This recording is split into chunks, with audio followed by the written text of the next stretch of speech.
with the Hall of Famer Bernard Hopkins. Congratulations! First, 5 minutes, Carlo. Can I get 2 minutes? I gotta congratulate you. What's it like to be enshrined in the Hall of Fame and be a part of boxing history forever? It's the most boringest damn thing.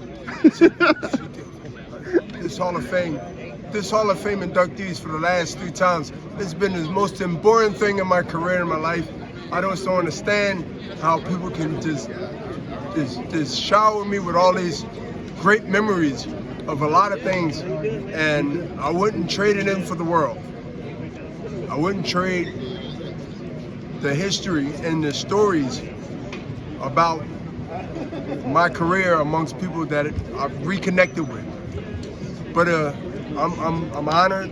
It was hard work and a lot of patience, and a lot of other people that was a part of that team of mine, the executioner team. I also thank them. First fight, career loss, obviously well documented. Where did that motivation say, you know what, I'm really good at this, I'm gonna stick to this? Where does that kind of motivation come from? Even though after you... Penitentiary. Doing 5 years in the penitentiary. When I came home, I needed to be good for 9 years of that parole that I had to walk off. I had less options, even though I had choices, but there was less choices. The choice I made, to me, was the only one I know I can be good at and great at. Now I had to prove it. 30+ years later, Hall of Fame as it is, and as you mentioned, to me, is where I got that strength from. And where I continue to take that strength in this second life, or this half of life expand. I'm 57. If I'm blessed to get another 35, 40 years, do the math, then the second half must be even more brighter than the first. To fight fans like myself, I'm a fan first, you're a Superman. You're a superhero. You fought till you were 57. I remember when you were 36 and fought Trinidad at the Garden. 35. 36. My roommate asked me, who's going to win that fight? I said, Hopkins is the better fighter, but he's 35, 36, probably takes Trinidad. You fought at a high level, championship level for another 10, 15 years. Correct. How are you able to do that? Like, what makes you different than everybody else? How Father Time didn't really catch up with you? You know what made me different? I became the alien 40. When I was 40 years old, I said I'm the alien. Then I became the BHop, but what made me different was more of how I took care of myself and what I believed about myself. I didn't let age or a number define how I performed and how I thought. Like, if somebody tell you you're old and you don't believe it, even though you might be of age, then you become old mentally and physically. You act that way. You act the way that you're supposed to act based on someone else telling you. You 50, you're 60, you're 70.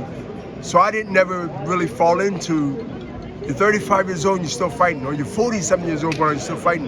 The same people was asking me that at 35, I remember asking the same thing at 45, 10 years later. And I'm like, haven't they caught and find out that they asked me this 10 years ago? We've never seen that before, though, not at your level. We've seen guys fight into their 40s, but not at your level. That's because I'm different. Got that right.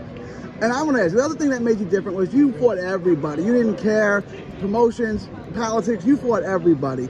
Do you see a bit of that in Verge too? Could you ask Verge who he wants to fight? I see not only Virgil, because he's with us, I seen that in Crawford. I see that in I say about at least 20% of fighters today. And that's kind of low compared to the ratio of percentage.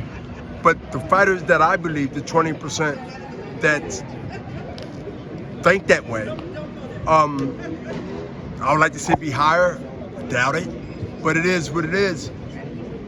Those type fighters, to me, win, lose, or draw, are fighters I respect more than a guy that waits and waits and waits till the right opportunity comes, when he figure that they are vulnerable in a way they should get them. I think the best fighters in their time should fight the best fighters in their time. Not when one elevates to another level and the age difference is a decade or more apart. And we saw that with you, Roy Jones Jr., Tarver, Pavlik. Is there a win that, you know, is really the feather in your hat that stands out? Like, that's the prime win of my, that's the best win of my career. Is there one win or two wins that you say, my career? Yeah, you really hold in the high regard? You know, it's a few fights, but I always fought because I was a guy that went against the system. Along with the politics that I always fought. And the fights that I was fighting, there are some that were sweeter, but I could put it in another context for you. I went in there with every fight was so important I had to win. And on top of that, if it was a Trinidad or De La Hoya or any other big name, it made it even special for me to do what I had to do. It made it even more of a statement to come out victorious than have it in a fight where I thought the same but not as high profile, promoted, or the names that was in the ring with me. The bigger the name, the bigger I can make a bigger statement outside the ring and in the ring. Does that make sense? Absolutely. I would always consider you the best middleweight of my lifetime. I'm 39. I've never seen a better middleweight than you. You ran the division. I believe I'm the best middleweight of my era. I believe I'm in the top 10 best middleweight of all times. I believe that without the Marvin Hagler, without the Ray Robinson, without the Carlos the Great Monzon, then there wouldn't be me, Bernard Hopkins, because they are the people. They are the people I read about. They are the people that I've been around, at least Hagler. They are the people that I understood by the history of professional boxing. The archive says that those individuals will be embedded, written in stone as the great 3 middleweights of all time.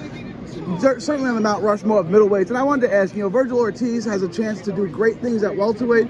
Would you advise him to stay at welterweight as long as he can, or would you say go up and win multiple, championships? I would advise him to keep kicking ass till there ain't nobody left. I appreciate your time, Bernard.